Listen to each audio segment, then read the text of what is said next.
In today's video, I'm going to share my top coloring tips that will help you take your skills to the next level, and we're going to get started right now.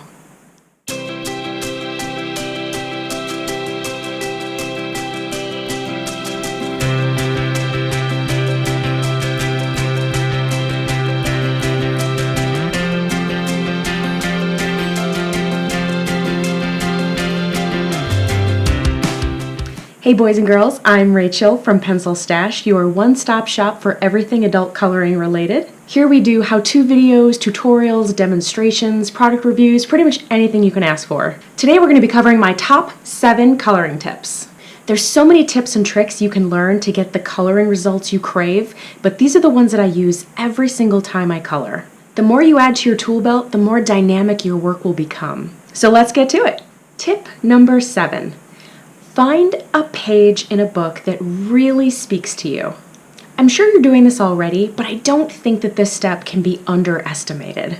Being excited about a particular page will influence everything that goes into it. And if you love and enjoy what you're coloring, that love will show in your final results. So pick one that speaks to you.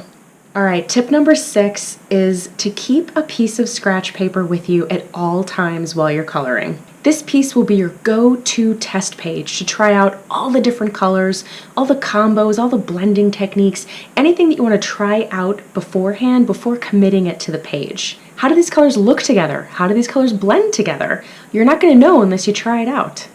In my videos, you'll notice that I always have a piece of scratch paper next to me, and it's always just scribbled with pretty much just garbage, but I mean, it's so useful. I cannot tell you how many pages and drawings I've ruined by not doing this important step. Then you're left with either a color that you don't like, that you kind of have to work around, or you try to cover it up with varying success. Whatever you decide to use it for, it's best just to keep it there next to you in case you need it. Tip number 5, choose your color palette in advance. Now you don't have to pick all of your colors and kind of stick rigidly to that plan right from the get-go. You can be flexible, but if you find a page that speaks to you, you're going to also find that it speaks to you in a different way. It's going to start telling you its story, and it's going to start to tell you what colors certain things on that page should be. So if you can pull those colors out and start with that as your base, like let's say, you want to use these greens and you want to use these blues. That's your base, that's your foundation to build all of the colors off of after that. Now I will tell you, after the page speaks to you, go with your gut. Your gut is 9 times out of 10 absolutely right. With this exercise, you'll be able to pick the vast majority of the pencils that you're going to use, and then you can just sort of fill in the gaps as you go. Which leads us right into our next tip. Tip number 4, pick your pressure. If you want to layer your colors and create a rich palette, you'll need to know when to be light-handed and heavy-handed with your pigments. I find this tip is best explained like a haircut. Have you guys ever had a haircut where they maybe take a little bit too much off and you end up with regret, or bangs that you didn't like that you end up wearing pinned back all the time? Yeah, I did that. Yeah. Well, it's the same with pencil pressure. Don't end up with pressure regret. If you're light-handed at first, you can always go back in and add more pigment. And when I say light-handed with your pencil, I mean using very light pressure. When you use light pressure, you'll find that the pigment kind of rests very lightly on that page. The harder you press, the more pigment you're actually putting into the tooth of the paper. But if you go too heavy-handed right off the bat, you're going to find that it's very difficult to remove that pigment, and you might even end up burnishing it, which means that you won't be able to add additional layers on top. My dog just walked into the wall. Now, if you're prone to being heavy-handed, the best advice that I can give you is to actually hold your pencil a little bit further away from the tip, even about halfway.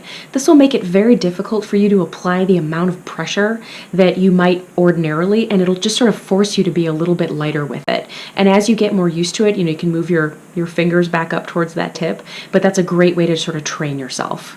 By the way, this tip works the same with light colors and dark colors. If you are not quite sure what color or what varying, color you want on the spectrum, you can start with light colors and then kind of work your way towards the darks if you're not quite sure. So start with the light color and then you can always add more darker colors on top. Tip number 3, have multiple pencil strokes in your toolbox. Utilizing techniques such as circular motions or cross-hatching will give your page texture, shadow, and just give it added life. Now, circular motions actually disguise your pencil marks and make it easier to blend, while cross-hatching kind of gives you the opposite effect. You're actually creating lines with those pencils to sort of give it texture or dimension. You can utilize cross-hatching in areas where you maybe want some more texture or shadow, like I did in this video in the shadow portion of this acorn. Tip number 2, layering your colors and using a blending pencil. This may seem like 2 tips, but they can go hand in hand. Getting the hang of layering your color can bring what may have looked like a one-dimensional drawing to a vibrant, multi-dimensional one. When it comes to blending, the Prismacolor colorless blending pencil like the one I'm using here is my go-to. Now, I've done a few videos showcasing this blending pencil, and I cannot say enough good things about it. Now, when it comes to layering colors, you might have the 150 set of Prismacolors, or you might have the 24 pack of Crayolas. It doesn't really matter. You're going to be able to layer your colors on top of one another, next to one another, kind of into one another, just the same way as you would regardless of the pencil type. This comes in very handy when you want to create new colors that you don't have, or when you want to add extra dimension.